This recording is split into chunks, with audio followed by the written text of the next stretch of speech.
Lost one of its greatest talents when Olivia left us. Now, I know it's especially painful for all the folks there in Australia, since she's one of your own. And as a country, you should be very proud and know that the whole world mourns with you.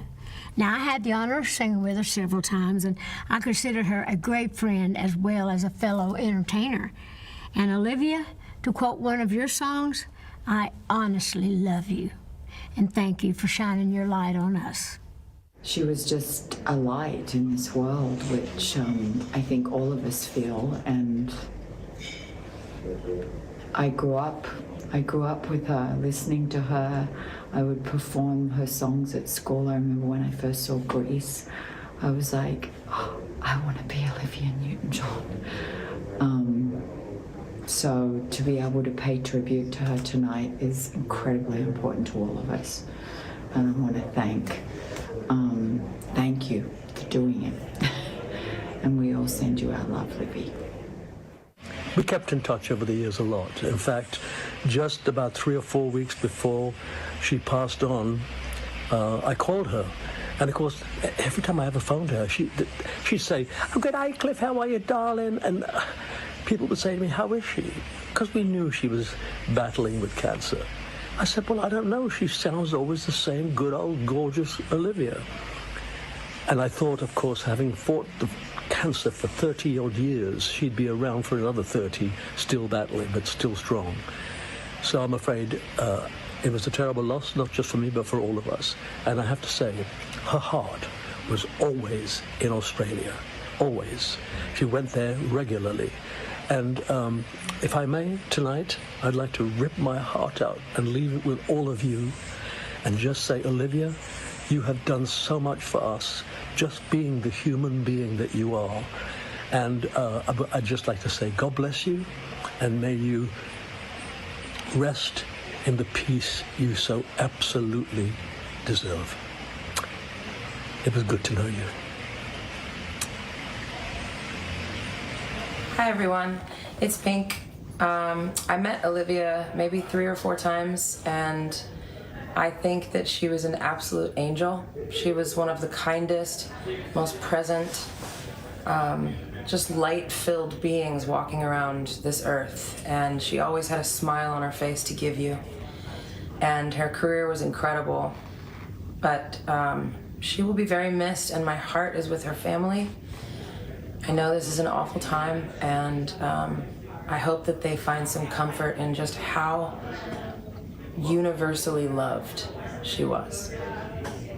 When I first saw Olivia, she didn't speak to me and I didn't speak to her. We just walked past each other at the Go Show in Melbourne. She was appearing, and we were appearing as the Bee Gees, obviously, and we walked past each other in the canteen, and I remember thinking, wow, what a vision. What a beautiful lady. And I didn't meet her at that point. I didn't meet her until about 1967, about 2 or 3 years later.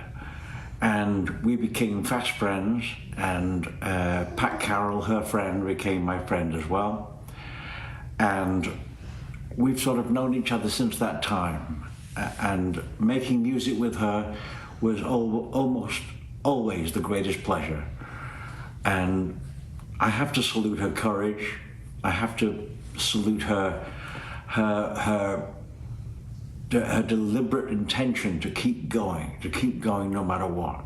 And she was a wonderful person because you never really knew, you never saw the problem within her. What you saw was her vitality, her courage, and you know, I loved her then and I love her now. She was a vision, and she's still a vision, and God would like to hear her sing. I know that. Hi everybody, I'm Mariah Carey, and I am here because I'm a friend and fan of Olivia Newton-John, and I just want to give thanks for a moment here that She really affected my life. Like, as a little girl, I loved her so much growing up. Grease was probably the first movie I ever saw. And then I got to meet her later when she came and we performed together. I looked up to her so much, and I loved her songs. And when I got to meet her, she was just as nice as she was a star and talented. And I know she went through so much. And her humanitarian work, I just want to salute that and say that not everybody does that. We love you, Olivia Newton-John. I first met Livy back in the late 90s at a songwriting retreat, and the first thing that struck me about her was she was exactly as I imagined she'd be as a person. No pretenses, no facade, just the real deal. Warm, friendly, kind, interested. Just a light, a real light. Of course, then she played a really big role in the night that my wife and I met. Nick and I met at an event in Los Angeles, and Olivia was introducing me that night on stage. And there she was, part of our very, very beginning. So for that and many more reasons, she's always going to play a very, very special role in our life and place in our heart. But the really extraordinary thing about Olivia is the legacy that she's left, not only in music and film, but her humanitarian legacy is extraordinary. And that's the kind of thing that will go on for generations and help millions and millions of people. For that and so many other reasons, I love you, Livy. We love you. We miss you. And from all of us, thank you so much. Hey, this is RuPaul, and I want to talk about my friend, Olivia Newton-John. Wow, what a great woman. The talent, the beauty, the smile, and that sweet, kind heart. So many great memories of Olivia. The impression she left on this world and is still felt around the world is just amazing. What a beautiful soul. Songwriter, mother, actress, singer, that voice. I will miss her, but she has left a legacy that goes on forever, forever and ever. We met back in 1998 when she brought Chloe onto a talk show that I was hosting. And such a good sport. We played a game of who knows Olivia's career better. Of course, I won. So much fun, just a great, great energy around her. And that energy will live forever and ever. The music, the laughter, and the joy she brought. You know, when I found out that she had moved on, I was on a plane going to London, and I had to watch Grease on the plane. And at the end, where she waves goodbye, I just lost it. I just lost it. I'm sure everyone around me must have thought something terrible had happened. But you know what? It was actually a beautiful thing. It was a beautiful thing. She left behind a beautiful thing. I love you, Olivia, my friend. So I, like the entire world of my age, was obsessed with Grease when it came out. And so, I don't know how many years later, I got to do a movie with John Travolta. It was my second movie in Hollywood. I was completely starstruck. And I finally, after weeks, got the courage of telling John that when I was in 5th or 6th grade, I had a poster of Olivia Newton-John on my wall, which I would kiss every single night. And he had a little laugh and a chuckle, and about a week later he says, "Oh, by the way, I've got a little gift for you. Have you got a second? It's in my trailer." So I walked with him into his trailer, which is like the Four Seasons, by the way, that trailer. And I walked in, and sitting there at the table was Olivia Newton-John. And I literally froze. And he said, "Come and sit down." And I just stood there frozen, because all of a sudden I was looking at a table with Danny and Sandy. And I literally turned into an 11-year-old, and I started gushing. I can't remember all the things I said to Olivia, but I told her about the poster, kissing it every night. I could see her eyes glaze over, and turn to John like, "Get this bunny ball out of here." And I think I left pretty soon after, but it was a big moment for me. Hi everybody.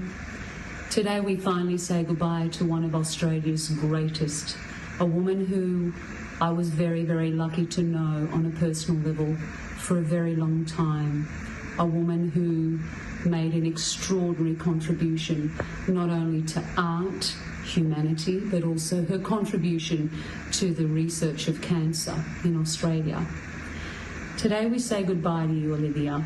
Thank you so much for the music, for the love, for the education in how to be an exquisite, exquisite woman. We love you. We will forever remember you. And here is to your family and your loved ones that you leave behind. But here is to the memory of this extraordinary human being. We love you so much, darling. May you rest in peace and be dancing up there in heaven. Olivia and I we met in 1984 and just clicked. We just immediately hit it off and started spending time together. She was wanting to get into writing songs, and I was a young up-and-coming songwriter, and so we did a little writing together. We just became pals and stayed friends forever. About 10 years ago, I was hosting a charity event for the Cystic Fibrosis Foundation in Chicago, and I asked Olivia to be my special guest for the evening. And she was gracious enough to say, "Yeah, of course." And I flew her to Chicago, and we were rehearsing her part of the show. It was me and my band backing her up that night. And we were doing You're the One That I Want. And she said, I was hoping that we would do this as a duet together. And I said, "Oh, yeah, sure, of course." She said, "But we have to dance." And I said, "Livy, I don't dance. I do not dance. So I can't do the dance."